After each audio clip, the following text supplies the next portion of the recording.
Well-paved and tarmacked roads, some weaving in efficiency, are the standard in Japan. In between their pavements, the roads shoulder the weight of some of the most advanced motor vehicle technologies, and some of the most industrious people walk the streets. The standards of the roads point to Japan's success in infrastructural development. Japanese companies and Japanese government accumulated the experience and know-how how to establish a good quality infrastructure. Kenya, on its part, is on a huge infrastructure development phase as it puts up various sizes and calibers of roads, ports and railways. If Japan's experience and technology is anything to borrow from, then a good coordination plan is needed. Its needs are a mix of constructing new roads and refurbishing existing ones, which in some cases involves expansion. If you establish road, for example, it would be ideal that you establish also the drainage system at the same time. Kenya has had a number of roads being constructed and, after a shorter period of time than is desirable, some begin to give in to elements of weather or load, or both, or they expose the fruit of poor workmanship at some point of the process, anywhere between planning and construction.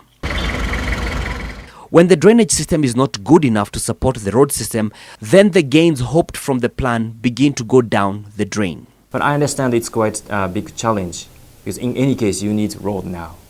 It might be difficult for you to think of other infrastructures at the same time from the perspective of the financial resource or coordination. But I think you should face that challenge. In cases of poor roads, there has been a running narrative that they are mostly Chinese-made. Japan is among China's competitors when it comes to these contracts, but they, in a number of cases, lose out on them.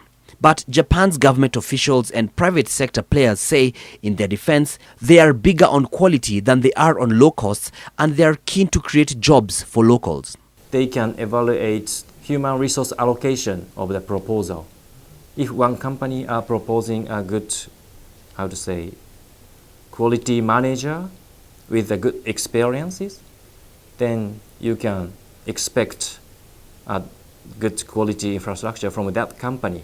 Japan has won tenders for a number of infrastructure projects in Kenya, such as the Nairobi Western Ring Roads, recently commissioned Ngong Road Dioling, construction of the second container terminal at the Port of Mombasa, and the Mombasa Port Area Road Development Project. However, in some cases, such as the Ring Road in Nairobi crossing from Yaya Center through Kileleshwa to Lavington, there was a delay in completion of the project due to what the Japanese contractor said was the Kenyan government's failure to ensure the relocation of related services on the corridor, as well as the heavy rains in May. For Japan, this may not be the current situation, but the road was not always smooth and has not always been a rosy one for its roads and infrastructure, for instance in Yokohama. When we had heavy rains, I remember that the water started shipping from the bottom and then overflowing on the road, and that was actually affecting the cars and the people. People sometimes got stuck because of this flooding. Almost reads like a script from some of Kenya's cities and major towns, with losses being incurred as a result of the floods and related challenges. They have also proven to be a liability in cases when damaged roads are leading to vital facilities such as hospitals. We increase the depths of rivers, or sometimes we increase the width of river, or sometimes we build a bypass, and so that the road was not affected by the overflow of water from sewage. In construction of infrastructure, one of the factors to look into is the quality of materials that are used, because this will ultimately determine the quality of the road, for instance, that you have.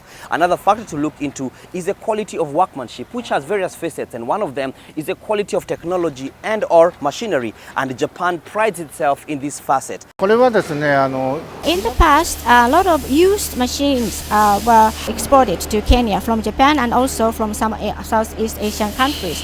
But what I can predict from now on is that this will shift to new products. And by providing these new products to Kenya, I believe that it would be very instrumental in improving the technology and skills.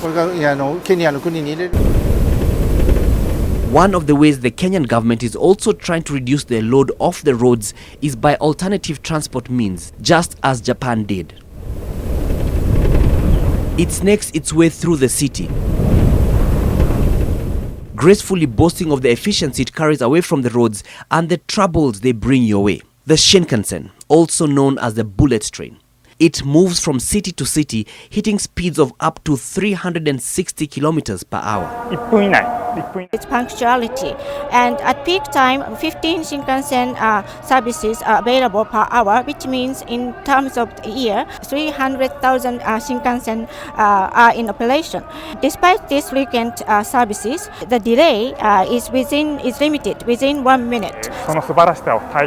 The fascination one may get from the bullet train system and efficiency has teamed up with its convenience to drive up tourism numbers. There is a famous castle called Kanazawa Castle, and by having this new Hokuriku Shinkansen going to this Kanazawa, the travel time was shortened by 80 minutes. Before, only 1 million people visited this castle, but thanks to this opening of Shinkansen operation, they had as many as 2 million people visiting this castle. Japan's Ministry of Foreign Affairs says that the Shinkansen was opened in March this year, and in the very first day, as though symbolic of the speed it moves at, the tickets were sold out in 25 seconds. Still on the train ride, there is a facility for shorter distances, the Yurikamome. Yurikamome uses elevated railway, and then they use the rubber wheels. And the train is about to automatically start moving. It just did, and this Yurikamome is an expression of trust in technology, in transport, because you can see we're at the very front and there's neither driver nor a conductor, meaning that its programming is what pretty much runs the system. As Kenya looks to decongest the cities and major towns and relieve their roads of the resource-wasting weight of traffic, this may be one of the options that would be considered among others.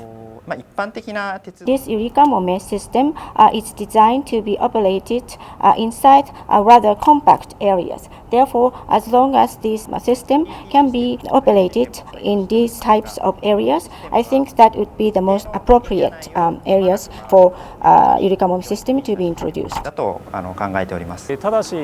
Compared to subway or other types of urban transportation system, the construction cost for this kind of system would be half to 1/3 the cost of these other types of transportation. Tokyo's experience with the AGT run trains has been a good one, which has grown in assets over the years. We have 26 sets of Yurikamome trains, and actually one set consists of 6 carriages. One of the challenges faced by those who use the train system in Kenya and other developing countries is their sometimes frequent breakdowns. This causes delays and inconveniences. With the Yurikamome, there are a raft of solutions for such situations. We have a licensed or qualified personnel ready, so these people will rush to the site and can operate the train, or they can move the train. We also have a special rescue purpose train, or we also have a special evacuation route for passengers, just in case. Some people whose timekeeping is off track may try the lying route, alleging that the train broke down and hence their lateness to work or any other appointment. However, in Japan, if there's any delay, then what passengers can do is that at a station they can receive what we call the delay certificate of delay. It should have content good enough so that for instance, your boss can actually understand that there was a delay.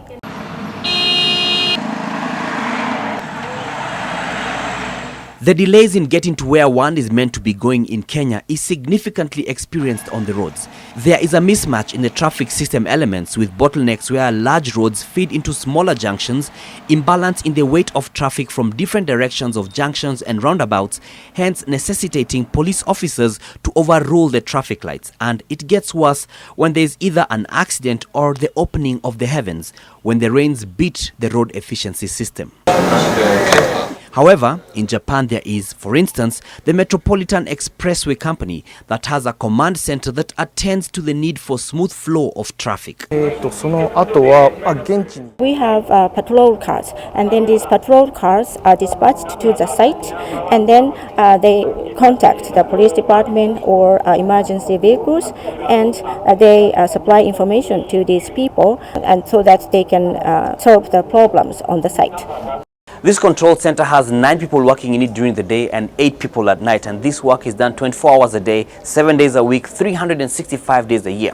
How they do this is that they get the various images from the variety of cameras in the expressway. Some of them on the smaller boxes that you see there are the incoming traffic. The others are outgoing traffic on the same roads. When you click on it, they pop up on the larger screens above there, and above and beyond this, they appear on the map that shows the various areas that they cover on the expressway. But it will pop out on the exact place where you have the incident or accident having happened. Then the people in the control room here, the personnel, can actually reach out to the support systems, that is the police, the fire brigade, the ambulance, as well as their patrol cars.